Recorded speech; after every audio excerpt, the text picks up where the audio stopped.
Hi, kitty cats. I am Amethyst Herrick, your hostess for Gender Identity Weekly, a weekly discussion about identity and gender from the contributors and guests of the Purple Paw Publications website, genderidentitytoday.com. This content right here is brought to you by subscribers of genderidentitytoday.com.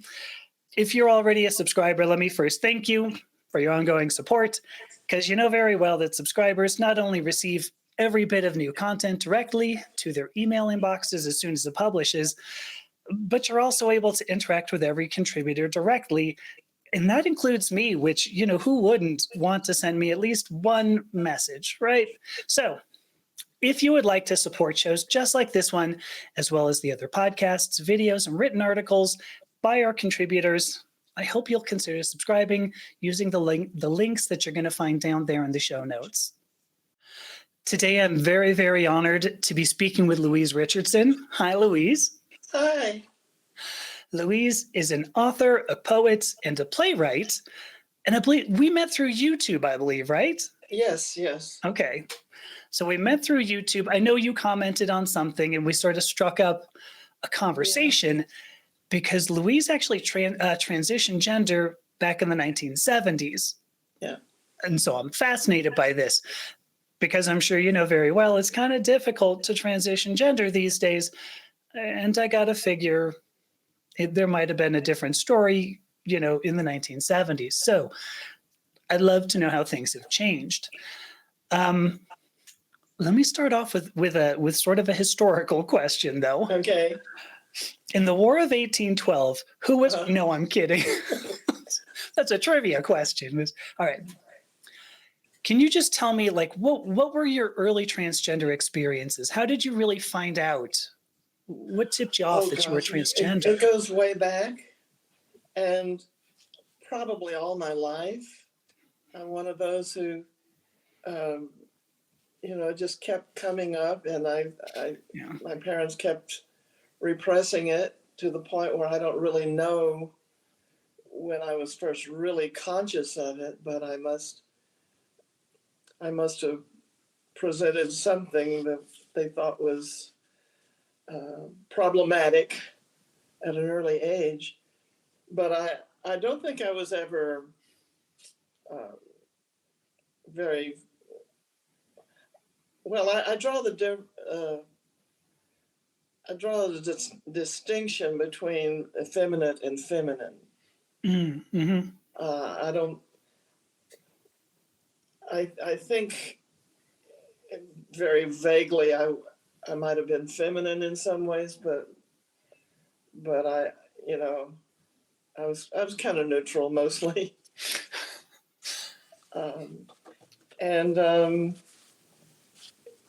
Sometimes I would sneak in and try on my mother's shoes, or Sure. all those things that happen.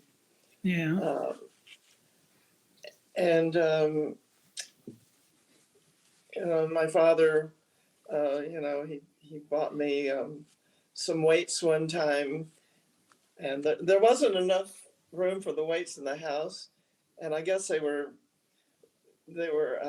like stainless steel anyway, so he left it out in the yard. Somebody stole them. Oh, so this was in Texas too, right? In Texas, Austin, Texas, yeah. Oh my gosh. I mean, was there... Actually, let me follow up on something else first. Sure. Because you said you make a distinction between effeminate and feminine. And what's funny, I do too, but I think many people do not. Can you explain that further? Well, it's hard to define, but I think if you listen to a gay man speak and a transgender woman or a cisgender woman speak, you can hear the difference. Yeah. In the tone, and it's just a different way of approaching the world. Mm-hmm. Yeah, I see it as the way you're putting it. I feel, and the way I think of it is, there's like a masculine presentation of femininity, I think is the way I Yes. think of it. Yes. Okay. Because I know what you're saying. There's a different mode of speech. There's a different presentation. Well, I mean, a distinction between And like it's not it's not studied. It comes naturally to the individual, but there is a difference, and I don't want to, I don't want to sound prejudiced in any way. But I was no. never one to go, to come out as gay and then transgender, Yeah. Yeah. But, I grew up in a totally different world than what we have now. Oh, good point. But Good point. early on, I knew the difference. I thought maybe for like 15 minutes I might be gay at one point.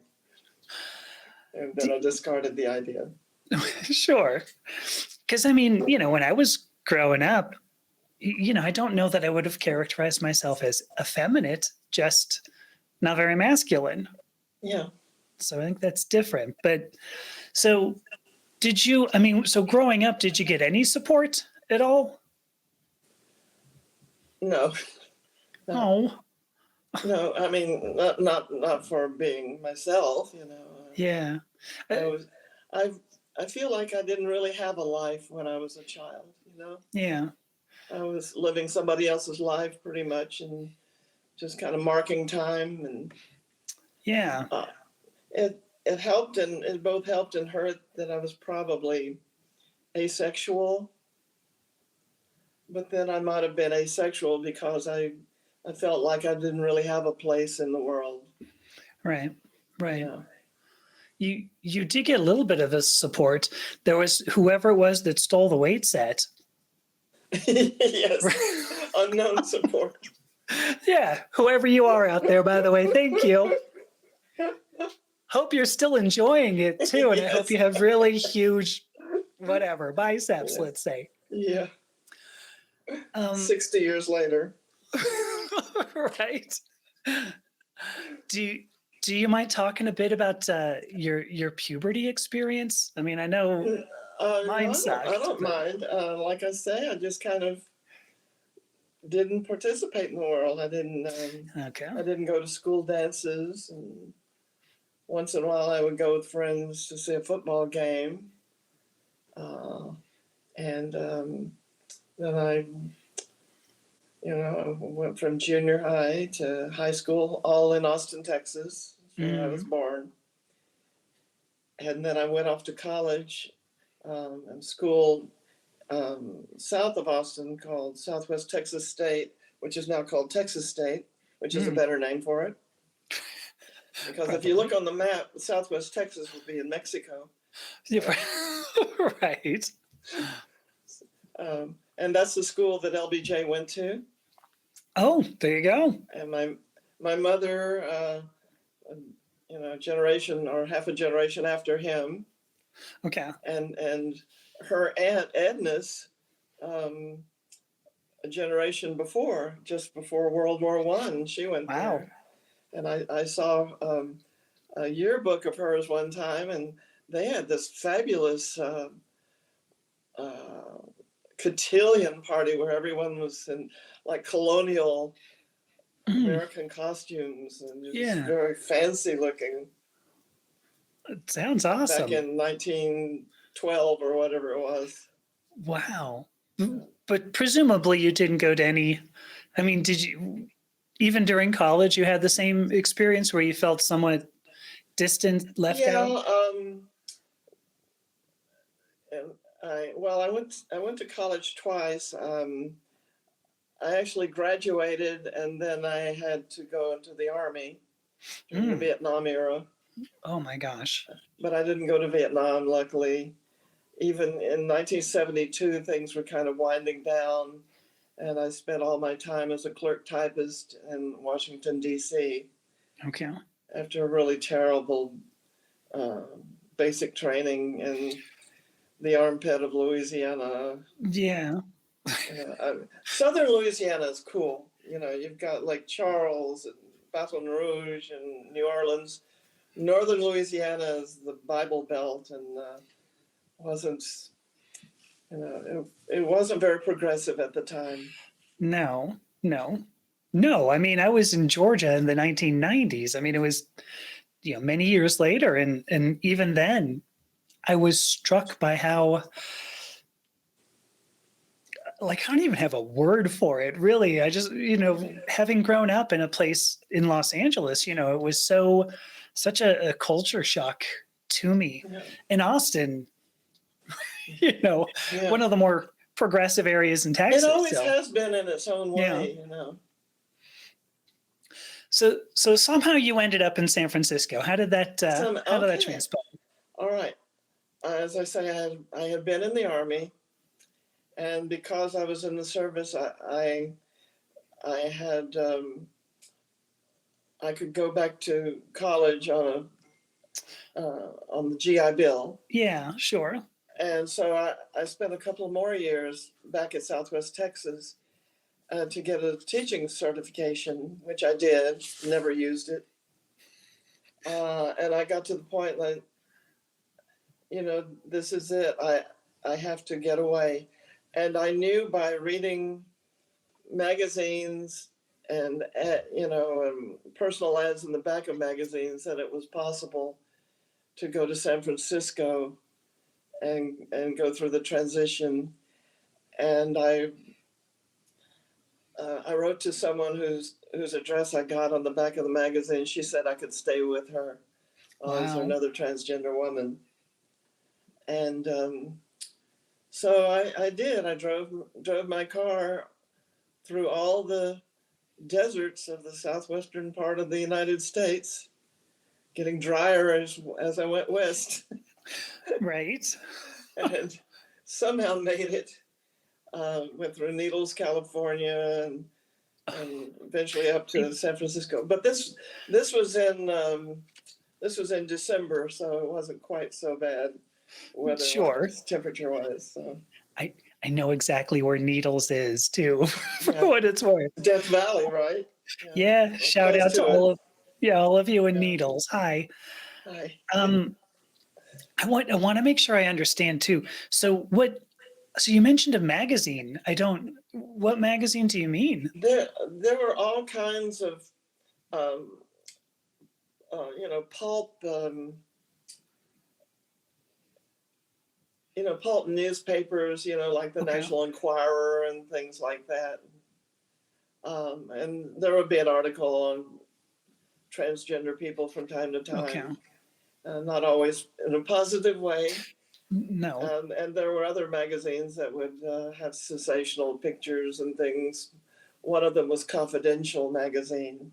Okay. And that's one where I saw, photographs of some young transgender women, and not always in the best light. I remember one of them seemed to have like cigarette burns all over her legs. Oh my gosh. Yeah. So I don't know what that was all about. But, I mean, self-harm is fairly common in the transgender community. I'm not sure it was self-harm though. Oh, that's worse. Okay. So that's interesting. I mean, that was, for lack of a better way of putting it, like that was the community available to you at the time. That's all we had.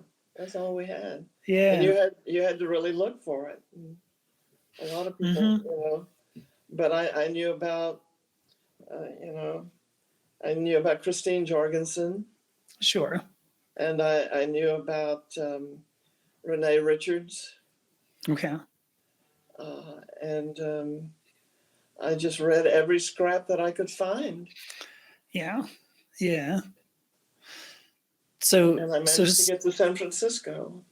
Right. That decision ended up just being, you're like, okay, that's it. I got to go to San Francisco and do this or die. Yeah. Or maybe and die. Yeah. Oh, good point. Yeah. Good point. It's not a happy existence before you realize what you can do. Yeah. Yeah. But I was so naive. I thought, it'll work out for me somehow. What else are you going to do? You're not going to go, I'm just going to hop in the car and, you've Yeah. got to have some sense of optimism. Otherwise, Yeah. Or you just live a life of misery, which most people did, I mean, yes. you hear it said that, that this is a new thing that just came out, and transgender people didn't exist before 2015, and Right. which kind of true, but it's just that people just gave up on life, basically. Right. But you mentioned, I mean, Christine Jorgensen was not long after World War II. I want to say it was She 1953, was 54. in the Army, in the American Army in World War II. Yeah. Oh gosh, right, because there was I that think she Time was magazine. like a clerk typist or something too, but okay. But I they remember played up that she was a GI, yes. GI sex change, Yes. Oh, and what's crazy, like she was revered. Like there was a ticker tape parade, I believe, for. Yes. I don't know if they were still doing ticker tape parades, but I mean, they were she doing came ticker home tape and parades and for the astronauts later on. So yeah. good point. So, Yeah. but she was hailed as this marvel of modern medicine. Yeah. Look at what we've learned with reconstructive surgery techniques. Yes. And so, but by the 1970s, sort of less so, go ahead. Yeah. And, there, Renee Richards was the last really famous, as we said in those days before 2015, transsexual. Sure. That was known, and she was controversial, of course. Sure. She was in sports, right? She was a tennis player.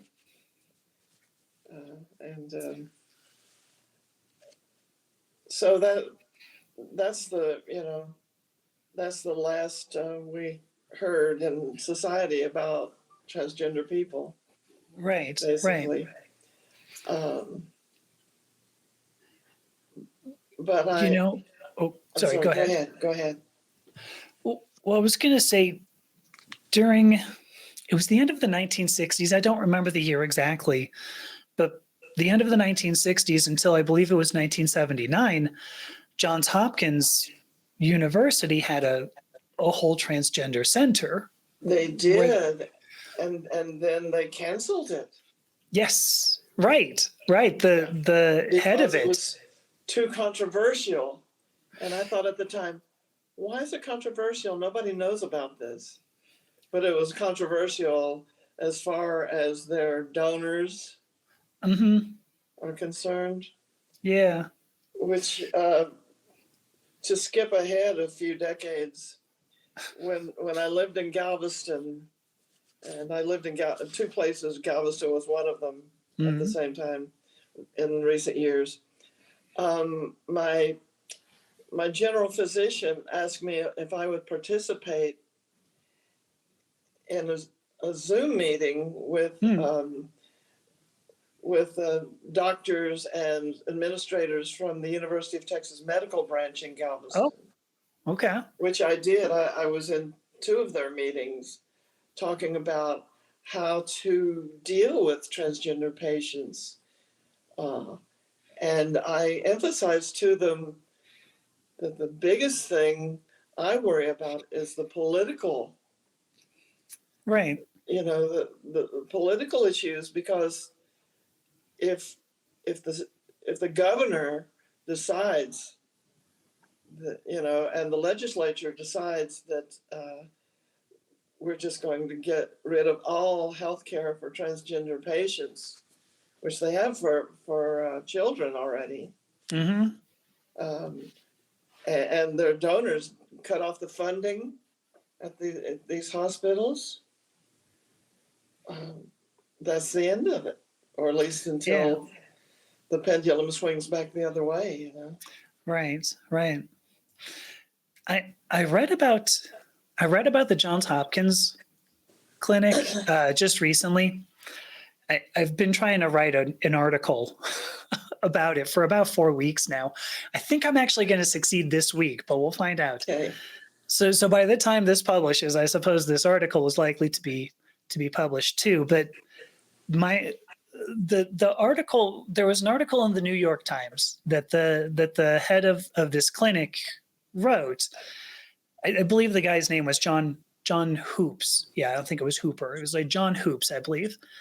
And they followed somewhere around 200 people who had gone through this clinic over the course of a decade, from 60, maybe 67 to 79. Mm-hmm. And I mean, the article, and I don't remember the exact quote, but the article says, despite pretty much everybody feeling better about themselves and their Mm-hmm. lives, seeming brighter, there was no correlation between the ability, so gender transition, and then the ability to keep and hold a job, the ability to stay out of jail, and I believe the last one was the ability to get into and maintain a heterosexual relationship. And I'm not sure exactly how they considered that heterosexual. Like, was that I think it was a relationship with a woman that they were expecting for transgender women. So, well, no, that they, by heterosexual, they meant with a man. Oh, so okay. That was the thinking at the time. Okay. Yeah. But the point, like they, even though the people were happier, like they were apparently, maybe less likely to vote or something. Like, I don't even know. Like, they were supposedly less valuable members of society, or they became no more valuable members of society. And I would take issue with that, because when you're happier, you're certainly far more valuable to society. But so really kind of a useless set of data, in my opinion. It's not that different now. Agreed. No, agreed. I mean, look at all the laws in like 20 states in this country right now. Yes. They completely ignore all the successes, and they say, oh, most people are detransitioning now. Right. Which is not true. Not at all. No. Yeah, not at all. They emphasize, Mm-hmm. Right. Well, I mean, somebody asked me recently, why do we see all the weird transgender people, right? All the weird transgender people in the media. And I mean, what's that? I said, mm-hmm. Yeah.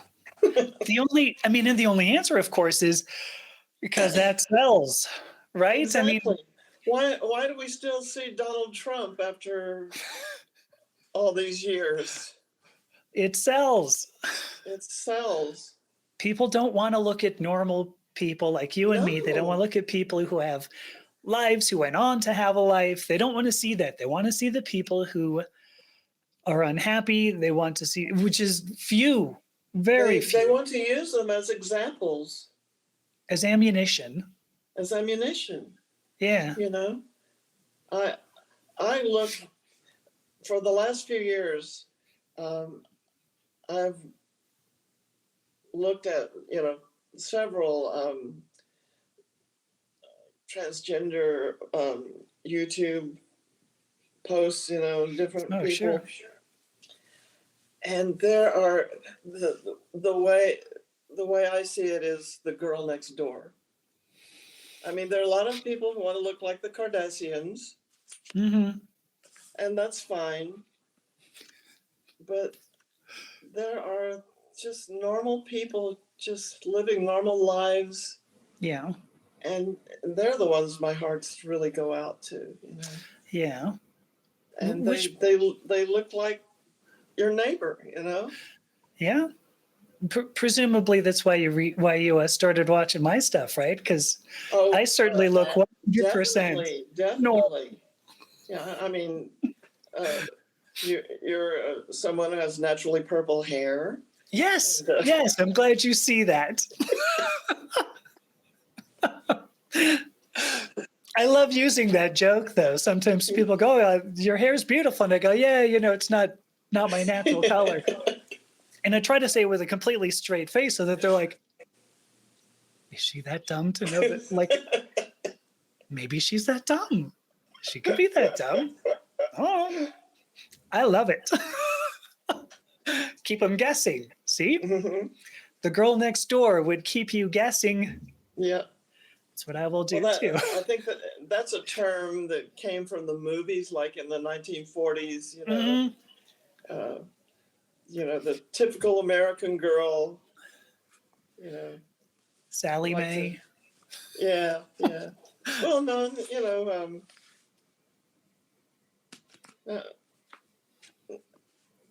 just that natural girl. Maybe Yeah. she lived on the farm, or maybe she lives in the city. Yep. That's what I like to think about myself anyway. But Yeah. well, let me shift a couple of gears here. Sure. A couple of gears. I don't know. Maybe I got a few transmissions. Who knows? But because I love to hear. Right. I know. That came out of my mouth, and I thought, heard what you said about the term trans. oh yeah, I'm not a big fan, but do you know there's actually a guy, virtually guarantee he's not going to watch this, but he said, he's like arguing with me about parts of speech, and cis should be wrong too, and I'm like, did you not, like, I talked a good 10 minutes about how I agree with you, like, you don't have to convince me. And he's trying to say, what's wrong with you? And I'm like, you didn't watch this, did you? I mean, it really underscores, how people just want to argue with us before they listen to us. Oh, like, sure. we're wrong before there's even an argument made. So, oh yeah, why? Who knows? They have their script. Oh my gosh, that's the way to put it, right? They have their script. That's a beautiful way to say it. Yeah, I mean, it is. I mean, if they see in your profile, if they see transgender, they already know what they're going to say. They've said it a million times, right, in a million places, and they don't listen to any response. No. I mean, it's funny. I interviewed somebody recently. I won't say who it is. But she comes on screen and I start talking, I'm telling her, well, this is what the podcast is about, right? It's gender, it's identity. And she makes a disparaging comment about transgender people. And I'm waiting for like a punchline or something, right? Because I'm thinking, did she not do any research about me? So finally at some point I go, well, I said, I transition gender, right? And she goes, oh, well, I don't mean you. Because I mean, like, of course not. Of course not. I just, other than maybe a couple of things ones. like, would never have even thought about it. But but those other ones are really just effed up. And I'm like, weird. And so that there are a lot of transgender YouTubers out there who are like pick-me girls. Yes. They want you to know that they're not like the other ones. No. They're the good ones. They're the beautiful ones. And they're the normal ones. And these others are trenders and, posers. Right. Yeah, the horrible ones. Yeah. The horrible awful ones. But not me. No. Well, I would love to hear. So I know, so it was 2022 when I started gender transition. And so it's only been a little more than 2 years as of the time we're recording this. And that was difficult enough. I had looked into the process in 2001. So I'd actually started contacting GPs, and I don't even know who I contacted. Anyway, I looked into transitioned in 2001, and this would have been in LA, in Los Angeles, so California, and it was still ridiculously difficult. So I gotta imagine it was 1977. Okay, 1977 Yeah, when you. and I actually arrived there in December of 1974, Okay. and actually think I missed my birthday that year. Oh, well. And I started my transition as soon as I could the day after I got there, you know. Oh gosh. And- What did that? I'm sorry. Go ahead. You're and about to say. The thing is, it was possible in San Francisco then, probably more than it is in Los Angeles now.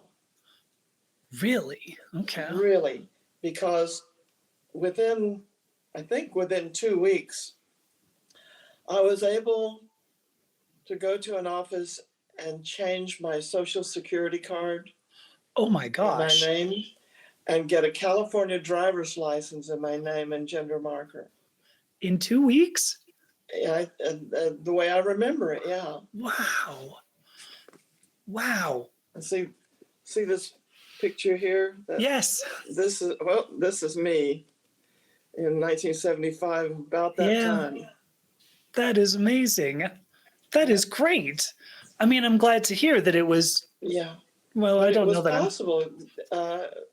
San Francisco was that progressive, or Yeah. parts of their their bureaucracy was that progressive. Yeah. And I was very lucky. I could tell you more details about the transition, but basically, Please. It only took me about 2 years before I was able to get GRS surgery. Oh my gosh. That's because amazing. You had to get a doctor's letter and a Sure. psychiatrist's letter and so on and so forth. And you had to live you had to live your life for about 2 years, I think it was the requirement. Okay. Okay. But what happened was I got a job at a place called Glide Memorial Church. Okay. Which is ostensibly a Methodist church, but it was very counterculture. Ostensibly, church. okay. And they did a lot of community outreach. And so I was able to get a job there, and I was the assistant to the church secretary. And she had a basement apartment. So I lived downstairs from her family. I got to be kind of part of her family. Wow. And her young daughter, who was 5 years old at the time, and she would come down and we'd do makeup and stuff. And so it was really nice. Lovely. And I would go places with them. And, I guess I've kind of always been looking for a family. Right. Oh, so it's true. And actually, Jim actually paid for my surgery. Wow. I was able to pay him back within 6 months because I worked at Prudential Insurance. I was only in San Francisco about a year or so. My early transition, which is in my play Among Amazons, which I'll tell you about later, was about the first 8 months there, very early transition. But I lived in San Mateo, California. Okay. And I got surgery through Stanford University in Palo Alto, California. Yeah.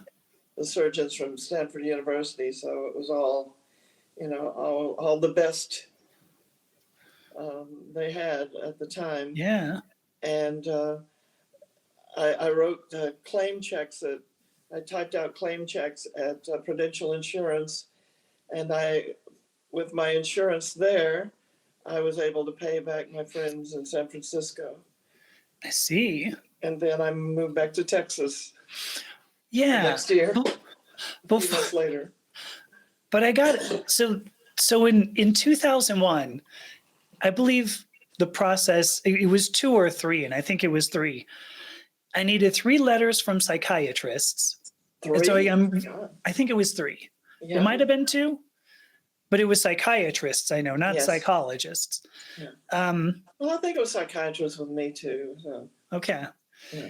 And then I was also looking, I think I had to live as my preferred gender for a year, and then I could then I could begin hormone therapy. Yeah. So that's all ringing true? That's all the same that you had to go through? Yes, yes. How did that not change over, well, I guess not quite 20 years, Because but we were under geez. the radar. Okay. All right.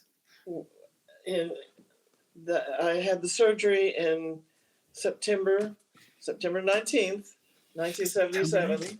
Yep. And I moved back to Texas in February of 1978. Gosh. And I was able to get my Texas driver's license with my California driver's license with my name and gender marker at that time. And I still had my social security number with my name on it. Right, right. So I was able to live with that. Now, I did not get my birth certificate changed for another 40 years. Okay. Because I would have to go before some judge somewhere. Sure. And it would have to be printed in some newspaper. Yeah. And then when things got better, believe it or not, they got better before they got worse in this century. I went to a legal clinic at the University of Texas at Austin, where they discussed transgender issues and legal issues. But I found out at that time that I would have to prove who I was before I changed my driver's license and social security number card. All right. Before I could get my birth certificate changed. So it was a catch-22. But yeah. I found a local law firm that was able to help me. I didn't have to go before any judge. I didn't have to have it published in any newspaper. Great. So it was much easier. Yeah. So it was possible before the politicians just decided to use that as an issue. Right. More recent. Who can we find that's such a small minority that nobody will care if we use them as a punching bag? I'm laughing, but I think that's pretty accurate. Yeah. Which brings up the question though, because you lived as Louise, you got to San Francisco, you lived as Louise for a year, you got your hormone therapy. After another year, you got your surgery. Why in the ever-loving hell did you go back to Texas? I mean, I was naive. I thought, my family would eventually accept me. And I'm a Texan. You don't know Texans. We fly the Texas flag, even though it looks like the flag from Chile. It's still the Texas flag. Slight difference.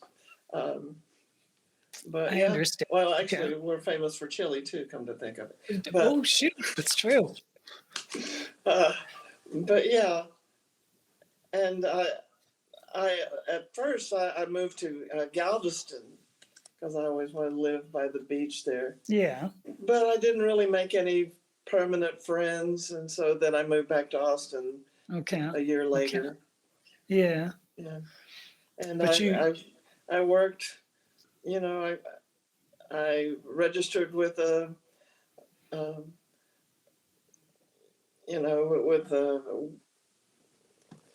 work agency, and did several odd jobs, and eventually I got some temporary jobs with the state of Texas, and finally got a permanent job that I had for like 27 years. And then I was able to retire, and Yeah. you know, I've been retired since 2012. So it was all about going home.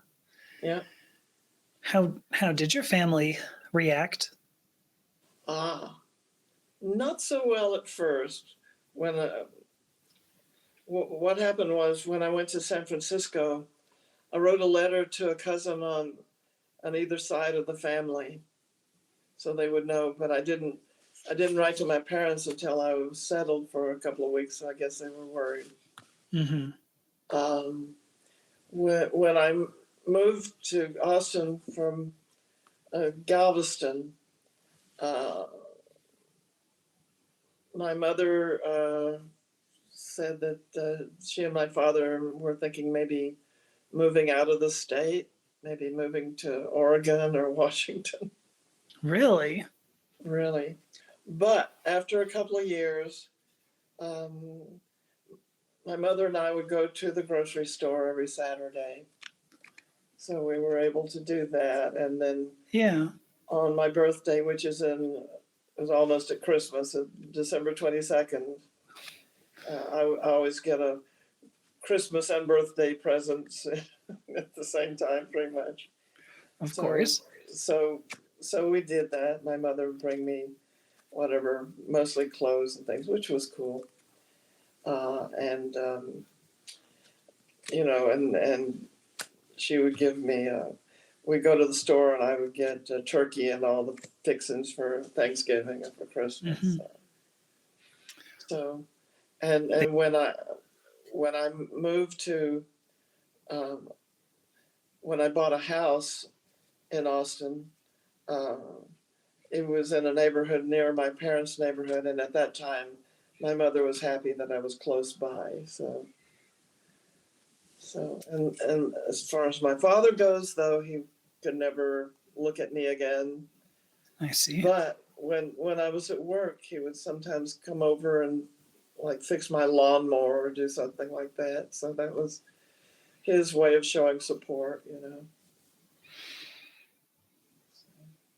I think that's beautiful. I'm Yeah. I'm actually thinking about this story and getting a little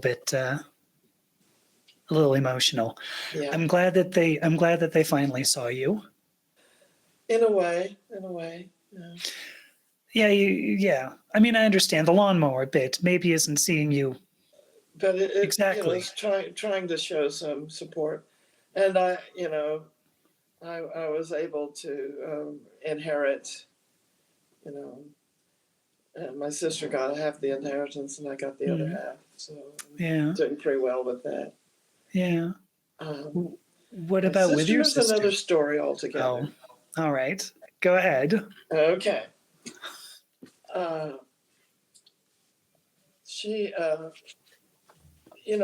thought, well, she'll she'll understand. We're the same generation. She'll accept me, and I would leave her notes um, on my parents' car, for her to contact me, and she never did. And then I learned that she didn't want anything to do with me, or didn't want me Oh, around her family and all that. And it wow. all came to a head a few years ago when my mother was declining. But she made it to 99 years and 9 months, which is pretty Oh good. my gosh. Yeah. Yeah. And so she was pretty sharp until her late 90s. Uh, and we would, when she and my father moved into, uh, it wasn't exactly a nursing home, but they had nursing facilities there. It was a retirement home. Oh, sure. Okay. So when they moved there, I felt I couldn't really go see them because my father would be there, and that would cause a problem. Yeah. But my mother and I would then talk on the phone every week, Okay. and then I stopped hearing from her, Mm, and I tried to call her back, and eventually she did call me, and I asked her, well, if she had changed her phone number, you know, and I said, could you give me your number? So she gave me a phone number. And the next week I called back and I left a message. There was kind of a generic outgoing message, you know. Okay. So I left a message, and then I got a letter from my sister. How dare you? My son heard that message, and he was wondering who you were and what it was all about. And you know, of course, she'd been lying for 40 years, you know. Right. Oh my Great, gosh. you know. And she was just angry. And, and I thought it was my mother's phone number Right. that she Right. gave me, and it had happened to be my sister's. So, you know, you're not to come, you know, you're not to have any contact with me or my family. And, you know, her son was like 35 years old by then. Right. Not like this guy couldn't, wouldn't be able to handle this or something, wouldn't understand, some That's crazy. vagaries of gender. But I know. And so when my father died, my father amazingly made it to 95, and I don't think anybody would have thought that he would have made it past 60. well, He smoked so much when he was younger. oh wow. Wow, yeah. But when he died, I felt like, you know, I can't go to his funeral. But I went, and I was like a block away in the cemetery. And I saw from a distance that there was a color guard and you know, a bugler, and you know, he had you know, he had won some minor awards in World War II, you know. I see. So he got a military component of his funeral and all, and then everybody left, and I walked toward the grave, and my cousins drove by, and they saw me there, and they asked me to come over. Now I had seen my girl cousins years before when I'd moved back to Austin. I think I was kind of a novelty, and we never really saw each other again, but they were kind of accepting, you know. And so they you know, they were very good. And a few years later, when my mother died, I did go to that funeral. That was an interesting thing. But my cousins, this is on my mother's side of the family, my cousins were there. My aunt and uncle, one of my uncles, and well, his second wife were there, and everybody was very cordial to me. And a cousin of mine from my father's side of the family, she was the youngest cousin on that side. She and I talked for a long time before she realized who I was. And that was kind of cool. Yeah, for sure. I never blurted it out. She just kind of talked about some things that, you know, when they came to visit years ago. And it was like back to back with my sister, and we never spoke. And that's afterwards, amazing. she said she never wanted to go to a family function again. I guess because they were nice to me. Yeah. Wow. So that's where I stand with my sister. Yeah. Well, I'm sorry for that. Because certainly. She thought, and I certainly did not put this on her, but she thought it was her responsibility to tell her grandparents what happened to me, and she couldn't do that. Okay. And I didn't put that pressure on her. She put it pretty much on herself, I think, but she blames me for that. Interesting. Yeah. And I don't know what else I could have done. there was just no good way to do it in those Yeah. days, especially. Nobody even heard of such a thing, you know. Sure. Sure. Let's that was a little bit of a down segment there. I know I there are good we're things picking back up, to folks. discuss. Right. I mean, it's part of the experience, and I don't want to diminish that. Yeah. I honor you for all that you endured. But now I don't want to say but now you are writing. You've written plays, you've written poetry. Yes, I have. Did this start only since you retired? No, actually, I began writing in the late 70s, Oh, and really got into it more when I moved back to Austin.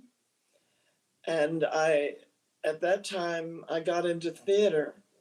okay. My sister had been in theater in high school and college, and I felt, well, that's her thing, you Yeah, know, but I always kind of wanted to do it. And I found out in Austin, you didn't have to uh, study theater in college. You could just go out and audition for plays. So I did that. sure. Oh my And gosh. I was in a few plays, and, you know, in the 1980s, in 30 different productions. And Wow. then I 30? wrote a couple and at the same time. And the one called Among Amazons, uh, which is available on Amazon.com, coincidentally. Yes. Among Amazons by Louise Richardson, I think it's still up there. Was my play about my first few months in San Francisco, Okay. fictionalized. Um, there's a serial killer in it, which there probably was in real life, but I didn't really know about it at the time. Again, I'm However, laughing, and I probably shouldn't, but yeah, good point. It was San Francisco. I mean, when I worked at Glide Memorial Church, they had a bake sale every Sunday. okay. And I was told many years later that Jim Jones Oh gosh. and his people went to the bake sale, and he handled all their money. Oh You boy. know, he had to buy the cookies and whatever for them. And I made some Texas chili for everybody to let them know that there are no beans in chili. Sure. Chili con carne. And also, once when I was there, I transferred a call. This is my place in history. From Randolph Hearst. Oh gosh.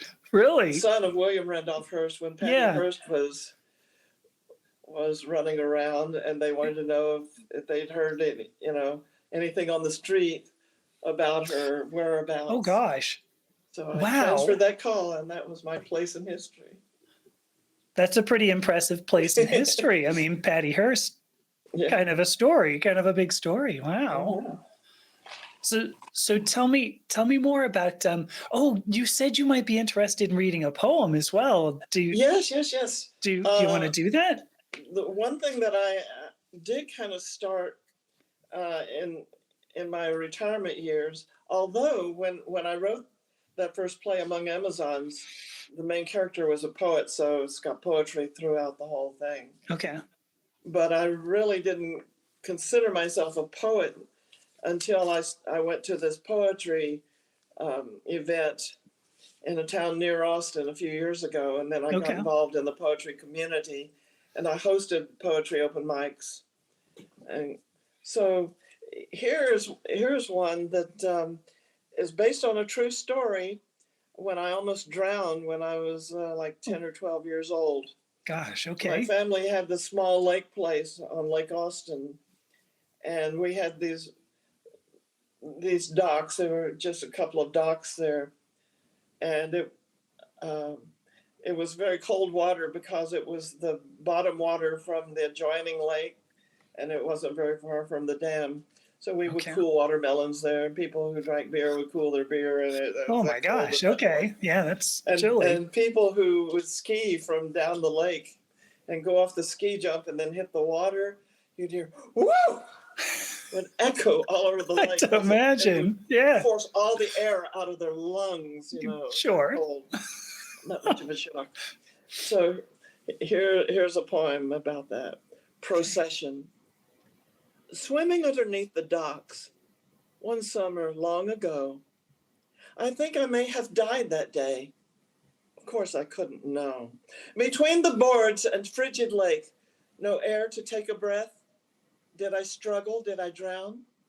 I don't recall my death, but the thought occurred to me when I had surfaced there that I might indeed have perished from gasping a lake, not air. And furthermore, I pondered, if that demise were true, could death have come to me before, and this I never knew?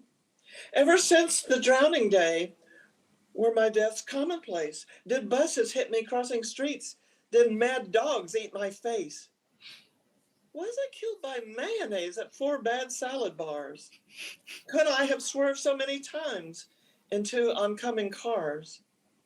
Do we all die 1,000 deaths, as some say cowards do, but bravely go about our lives like we don't have a clue? Will this procession ever end? And will we reach a goal? Will we race forevermore and never rest the soul? That was incredible. I'm thinking about this from the transgender. But I really thought, you know, yeah. What if we go into another dimension and we don't really die, and the people we leave behind think we died? Well, and I think about, I mean, when you think about the transgender experience, we do continue. We die at least one death. Yeah, sometimes go into a new life. From the people, yes. Yeah. That was incredible. I love that. I love the bit about the mayonnaise, by the way. I always, even in a serious poem, I tend to insert a little bit of humor. Yes, I think you need to. Let me read you one short one again to show you how that works. Okay. Cheetahs. With charcoal mascara like a linebacker, the cheetah scans the sun-drenched plain. She must run down the Tommy before lions and hyenas get wind. A mother must feed her cubs quickly, first to introduce the prey, next time to show the killing, finally so cubs practice the final blow. All must eat fast and hide a carcass from the bigger predators. It is a precarious life. More often than not, the prey is taken by the bullies and growing cubs may starve. Are they now on the decline? Do cheetahs never prosper? I did not see that one coming. Wow. But to me, I think the humor emphasizes the serious nature somehow of the poem. Yes. It's a little bit of a shock. Right. And I love that because it's not just about cheetahs, clearly. And I mean, every mother should be doing this with her children, helping, you know, figure out who they are and everything. So that's amazing. I got to tell you, Louise, I'm looking at the time and I don't really want to hang up. And I know we need to start wrapping up. Yeah. Can you tell me, I mean, tell all of us really where we can find you on the internet? You mentioned you have an Amazon profile. Yes, Louise Richardson. I'm right. I will link to that. On Facebook. Okay. On YouTube, for this audience, I don't care if everybody sees everything I put on YouTube. I have to tell your audience that I am stealth, but I think that, well, and at my age, maybe I shouldn't care anymore about that. You never know. But you know, for your audience, I think it'll be cool. I don't think any of my regular friends will find out. I have one friend who I knew for 30 years before I told her about 5 years Wow. ago. Wow. Oh, wow. Wait, what did she say? Now I got to know. Oh, well, she said she didn't know. I hope that's true. She assures me she didn't know. She didn't guess. So I'd like to think that's Pretty true. good. Yeah. No, I think that's great. But anyway, you can, if you Google Snardfluke, SNARDFLUK. I imagine it with an umlaut over the U, but it's just SNARDFLUK, and then my name, Louise Richardson. You'll find me, and just All right. when it comes up, Louise Richardson, YouTube, just go right to it, and you'll see my whole history going pretty far back. That's great. Like 10 years, 10 or 15 years. And there's some things from further back than that, like the picture I showed you. Yeah. Yeah. And here, I might as well show this is my headshot when I was acting in the 80s. Okay. Okay. And there's There you shot go. at the swimming pool. That was like 5 years ago. Oh, gosh. Oh, you look great. Jeez, Thank 5 you. years ago. And given the right lighting and the right angle. No, because, some of them on YouTube, right? That's their whole point. How do you look? How do you look great, right? Yeah, yes.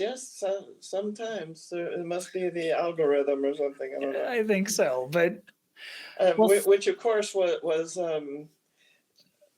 invented by Al Gore. well, of course. He was a drummer, so he invented algorithms. Oh my gosh. If I had a rim shot, I would play. Before transition, I just told a lot of puns, and Yes. that was my whole life. Well, I loved it. Could I end with a song that I wrote? Oh, I'd love it. Yes, please. Okay. I've written 2 musicals. Okay, great. And the first one we were able to produce in a town north of Boston, where I found a musical director who helped me with it. And here's another site. Look for me at SoundCloud. Oh, okay. The 2 musicals are the songs from Chanteuse, Chanteuse. That's my first musical. Okay. And my most recent one is Bonnet Road. And if you'll look for those on SoundCloud with my name, Louise Richardson, you'll probably find them. All right. Awesome. I will put links to that. And this is from Bonnet Road, and it comes near the end of the show. It's called Walk With Me. And I used to, when I hosted open mics, I used to end the open mic with this. Walk with me in the sunset, and don't you fret about the day. In the twilight, we'll be all right. Just hold me tight, come what may. Always know that I love you. I'm thinking of you all the day long.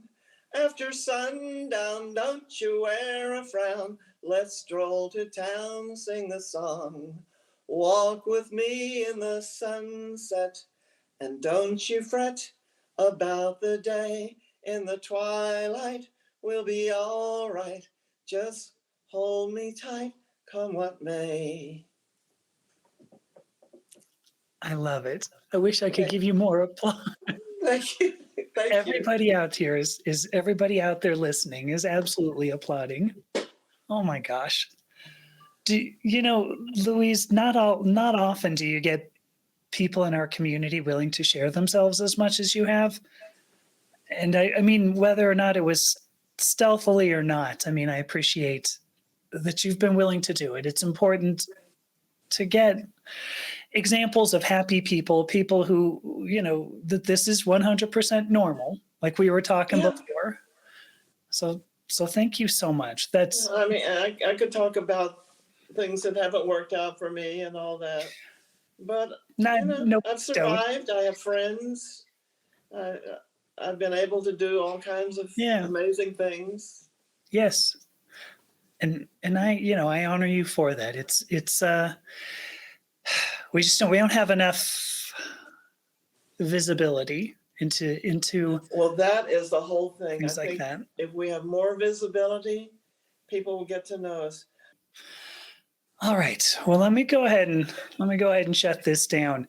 Thank you. I This has I mean, been I an honor definitely. for me. It Oh really has no, been. Louise, I've wanted to talk. I have looked for people who could give me an idea of what it was like growing up.